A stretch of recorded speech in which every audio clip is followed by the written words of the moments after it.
Press the bell icon on the YouTube app and never miss another update.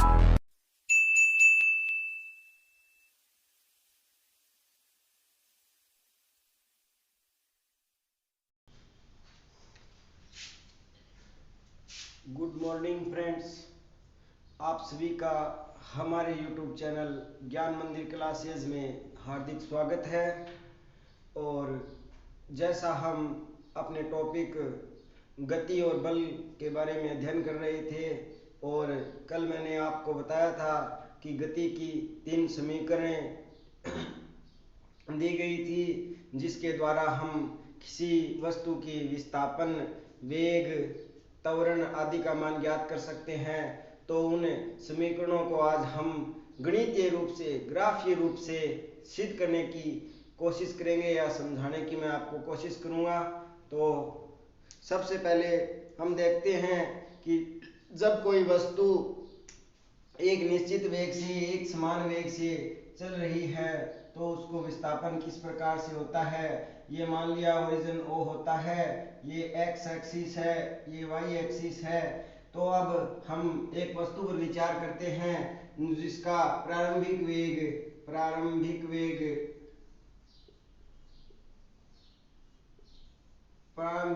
u मान लिया जाता है। प्रारंभिक वेग u है और टाइम t 1 बराबर 0 सेकंड है। टाइम t 1 बराबर 0 सेकंड है और प्रारंभिक वेग u है। तो हम ग्राफ में निरूपण करते समय देखते हैं कि t को x एक्सिस पर लेते हैं और v को या u को वेग को y एक्सिस पर लेते हैं, वेग u को y एक्सिस पर लेते हैं। और जब हम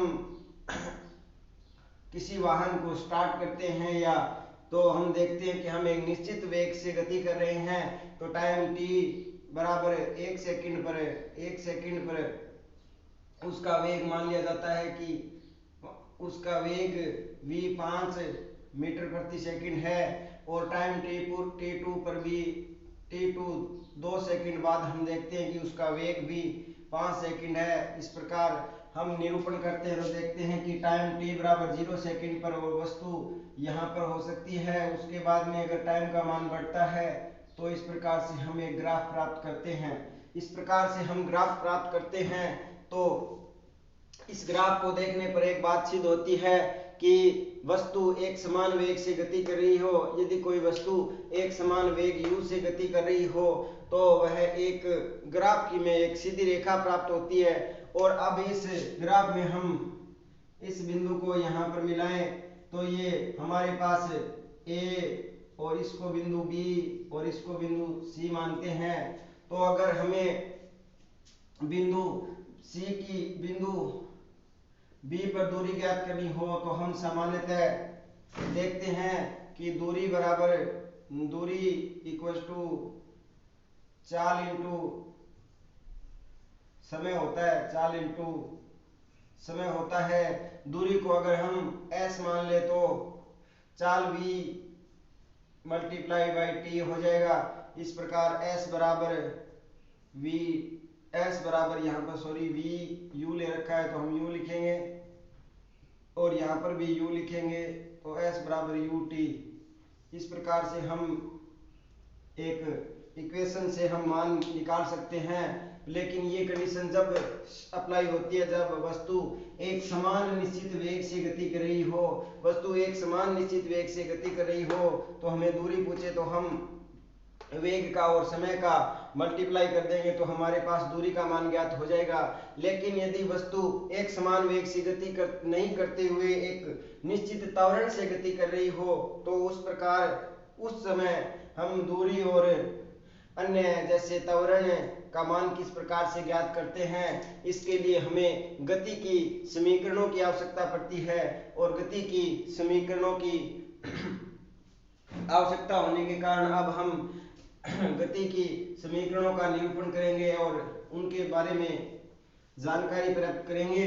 तो अब हम ग्राफीय निरूपण विधि द्वारा गति की समीकरणों के बारे में अध्ययन करते हैं। तो सबसे पहले हमने देखा कि ये ओरिजिन v वेग से गति कर रहा था और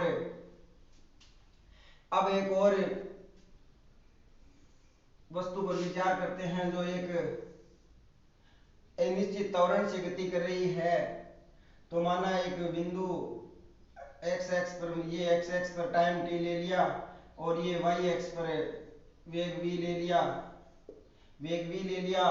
तो माना प्रारंभिक वेग कुछ ना कुछ है, अर्थात t बराबर 0 सेकंड पर u बराबर 5 मान लिया, 5 मीटर मान लिया, u बराबर 5 मीटर मान लिया, 5 मीटर प्रति सेकंड हो जाएगा, 5 मीटर प्रति सेकंड हो जाएगा।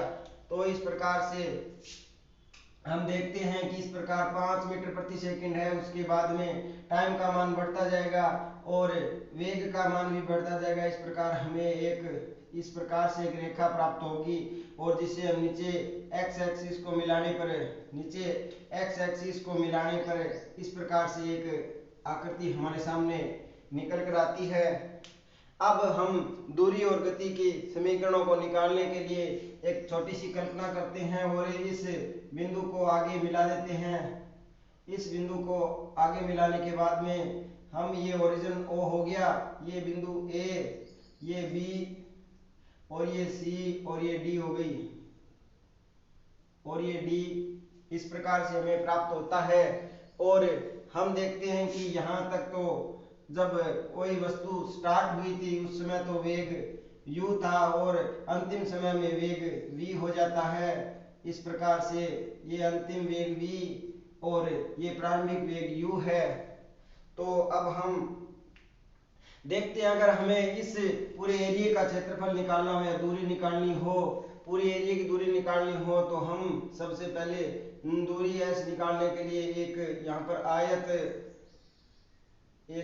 आयत बनता है और उस आयत की भुजाएं हो जाएगी ओ ए बी और डी, ओ ए बी और डी प्लस एक त्रिभुज हो जाता है ओ बी सी, त्रिभुज ओ बी सी। इस प्रकार हम पूरे एरिया का अगर हमारे पास क्षेत्रफल निकल के आ जाता है तो हम इसकी दूरी बिंदुओं से समय के साथ परिवर्तन के साथ हम दूरी को बता सकते हैं। तो अब हम इसे हल करते हैं। तो त्रिभुज का आयत का क्षेत्रफल होता है लंबाई गुणा चौड़ाई, आयत का क्षेत्रफल होता है लंबाई गुणा चौड़ाई प्लस त्रिभुज का क्षेत्रफल 1/2 आधार मल्टीप्लाई ऊंचाई होता है, आधार गुणा ऊंचाई होता है। तो यहाँ पर लंबाई की जगह t का काम होगा क्योंकि 0 से a बिंदु तक t टाइम तक जाती है, तो यहाँ लंबाई का मान हम t रखेंगे मल्टीप्लाई में यहाँ पर चौड़ाई, आयत की चौड़ाई बिंदु O से D तक हो जाती है। बिंदु O से D तक होने के कारण अब हम यहाँ पर चौड़ाई की जगह u लिखेंगे और u वैसे हमारी प्रारंभिक चाल है, u यहाँ पर हमारी प्रारंभिक चाल है। उसके बाद में प्लस 1/2। अब हम आधार देखते हैं तो आधार त्रिभुज का आधार OB है, त्रिभुज का आधार OB है और मल्टीप्लाई में अब हम ऊंचाई देखते हैं तो ऊंचाई टोटल ऊंचाई तो v है, लेकिन हमें जिस त्रिभुज की ऊंचाई चाहिए वह उतनी ही दूरी की चाहिए। इतनी दूरी की ऊंचाई ज्ञात करने के लिए हम टोटल v में से त्रिभुज की ऊंचाई ज्ञात करने के लिए टोटल v में से u को निकाल देंगे तो हमारे पास इस त्रिभुज की ऊंचाई शेष रह जाएगी। अतः अब हम इस इक्वेशन को ut प्लस 1/2 और OB और OC दोनों समांतर होने के कारण OB और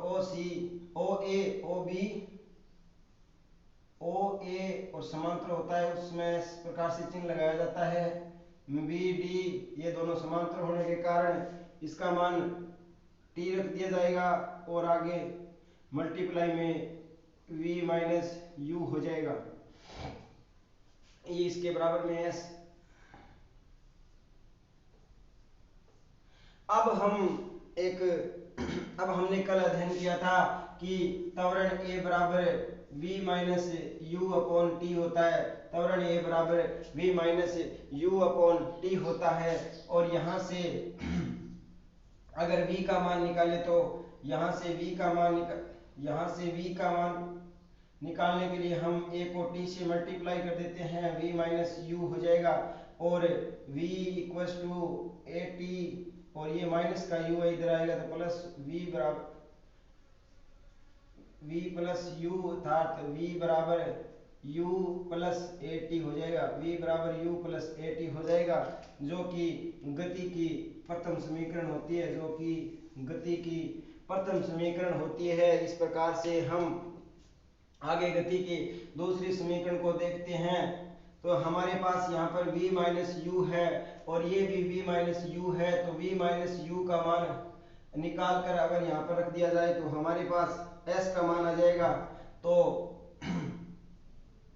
u t plus 1/2 t multiply v minus you का मान ए टी हो जाएगा, v माइनस यू का मान ए टी हो जाएगा। तो इस प्रकार से u t plus 1/2 A T की स्क्वायर, इस प्रकार से ये गति की दूसरी समीकरण हमारे पास निकल कर आती है। s बराबर U T plus 1/2 A T की स्क्वायर, s बराबर U T plus 1/2 A T की